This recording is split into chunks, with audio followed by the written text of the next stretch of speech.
धन्ना सेठ अपने गांव में एक धनवान और जाना माना व्यक्ति था, पर वो अपने अच्छे कामों से नहीं बल्कि अपने लालची व्यवहार से प्रसिद्ध था।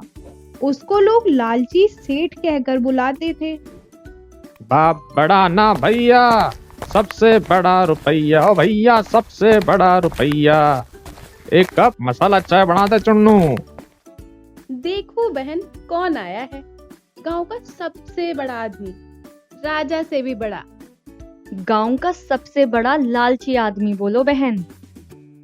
बोलो बोलो, मारे बारे में और बोलो, थारी बातों से मन कोई फर्क नहीं पड़ता।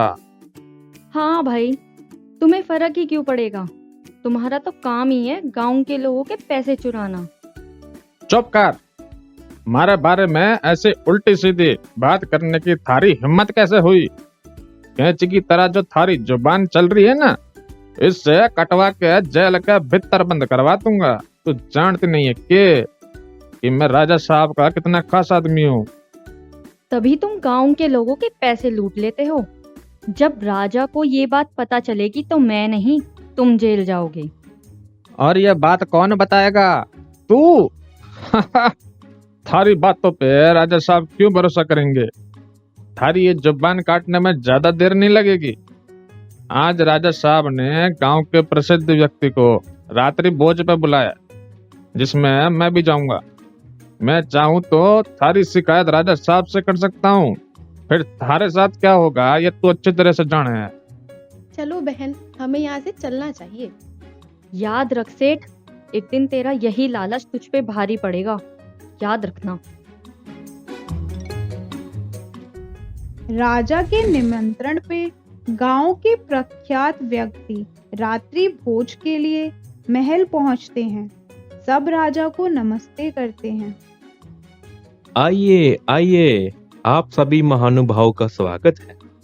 अपने अपने स्थानों पे बैठ जाइए। आज कुछ खास दिन है क्या महाराज? आपने हमें रात्रि भोज पे बुलाया है? क्यों? मुझे आपसे मिलने के लिए खास दिन का इंतजार करना पड़ेगा? अरे नहीं नहीं महाराज, आप तो हमसे कभी भी मिल सकते हैं। आप हमें ऐसे ही बुला लेते हैं। रात्रि भोज की क्या जरूरत थी? समय समय पर ऐसे रात्रि भोज करते रहना चाहिए। आखिरकार हमारे गांव और गांव के लोगों की वृद्धि में आप सभी का योगदान है। हाँ हुकुम, आपने बिल्कुल चौक की बात बोली। पेट पूजा होती रहनी चाहिए, तभी तो काम में मन लग के रहता है। धन्ना सेठ की ये बात सुनकर सब हंसने लगते हैं। बिल्कुल सही कह रहे हो धन्ना, तुम्हारे काम के भी काफी चर्चे हैं पूरे गांव में। तुम्हारे व्यापार से खजाने में वृद्धि हो रही है। धन्यवाद महाराज, गांव की बढ़ाई के लिए हमारे से जो हो सके मैं वो करूं। हाँ, वो तो मैं जानता हूँ। तुम्हारी कड़ी मेहनत और भलाई का परिणाम गांव के खजाने पे दिख रहा है। महाराज, तब तो आज का रात्रि भोज हमें धन्ना सेठ के नाम कर देना चाहिए। अवश्य। थोड़ी देर में खाना आ जाता है और धन्ना सेठ सोने के बर्तन देख के खुश हो जाता है। महाराज, ये सारे सोने के बर्तन है महाराज। हाँ धन्ना, खास लोगों के लिए खास बर्तन तो होने चाहिए। धन्यवाद महाराज आपका। ये सोने के बर्तन काफी भारी लग रहे हैं। इसकी कीमत हजारों में नहीं बल्कि लाखों में होगी। राजा और सारे मेहमान खाना खाने लगते हैं। सभी स्वादिष्ट भोजन का मजा ले रहे थे, पर धन्ना सेठ की नजर तो कहीं और ही थी। वो बर्तन चोरी करने की योजना बना रहा था। राजा साहब के इतने बड़े महल से सोने की एक थाली गायब होने से क्या ही फर्क पड़ेगा? उनको तो पता भी नहीं चलेगा कि महल के भीतर से एक थाली चोरी हो गई है।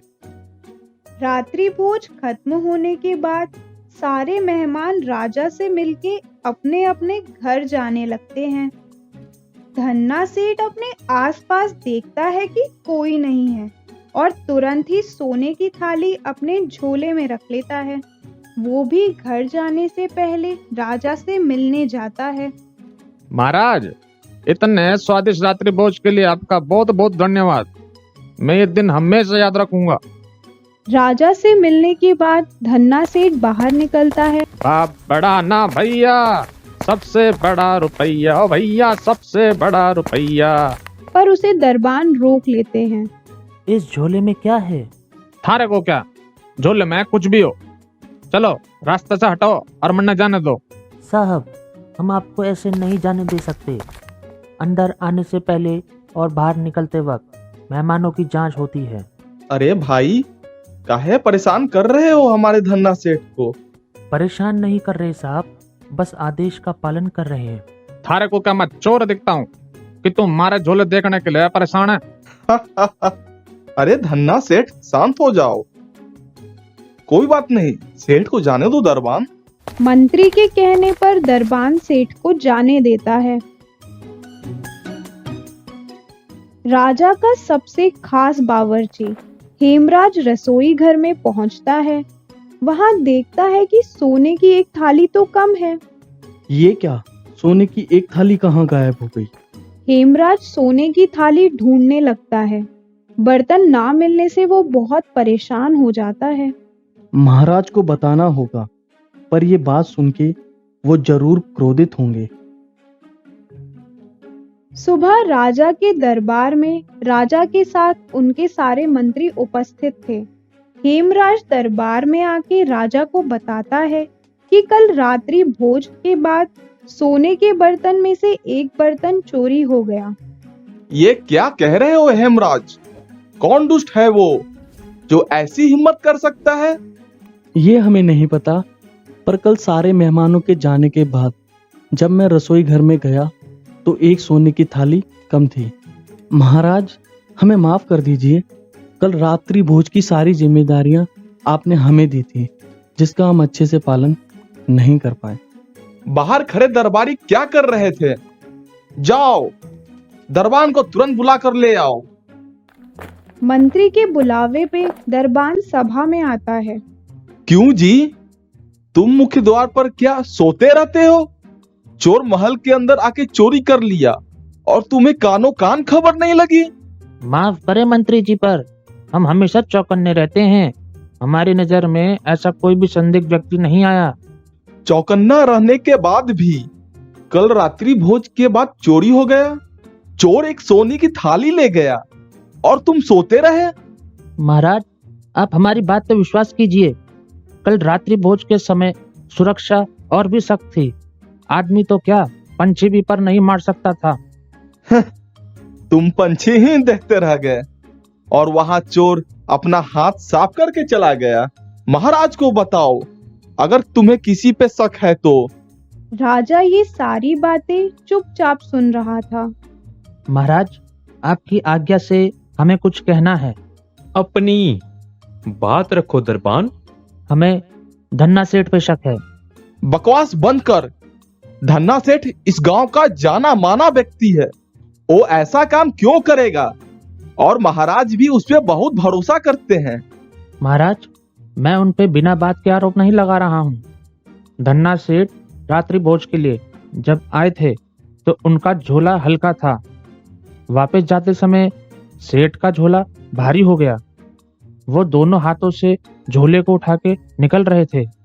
तो तुम उसे रोके क्यों नहीं? रोका था ना, पर आपने ही उन्हें जाने दिया।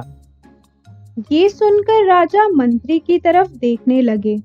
मंत्री ने शर्म से अपना सर नीचे झुका लिया। राजा 2 सिपाहियों को धन्ना सेठ के घर भेजता है जासूसी करने के लिए। सिपाही सेठ के घर जाते हैं। जाके देखते हैं कि सेठ सोने की थाली को परख रहा है। एकदम चौका मार लगा है धन्ना, असली सोना है ये भाई। कम से कम 5 लाख में तो ये आराम से बिकेगी। महंगा माल हाथ लगा है। बाप बड़ा ना भैया, सबसे बड़ा रुपया, ओ भैया सबसे बड़ा रुपया। ये सारी बात सिपाही जाके राजा को बताते हैं। राजा मुस्कुराने लगते हैं। जाओ, जाके धन्ना सेठ को पकड़कर मेरे पास लेके आओ। दोनों सिपाही सेठ को पकड़ने के लिए जाते हैं। धन्ना सेठ सिपाहियों को उसके घर की तरफ आते हुए देख लेता है। अरे राजा साहब के सिपाही हमारी तरफ क्यों आ रहे हैं? कहीं उनको पता तो नहीं चल गया सोने की थाली के बारे में? हे भगवान, मुझे भागना होगा यहाँ से। धन्ना सेठ अपना झोला लेके भागने लगता है। सेठ को भागता हुआ देख के सिपाही भी उसका पीछा करने लगते हैं। थोड़ी दूर तक भागने के बाद सिपाही उसको पकड़ लेते हैं और राजा के पास ले जाते हैं। उस झोले में क्या है धन्ना, दिखाओ। कुछ नहीं महाराज, मेरा कुछ सामान है। तो तुम मेरे सिपाहियों को देखकर भागे क्यों? वो महाराज मैं सफाई देना बंद करो धन्ना।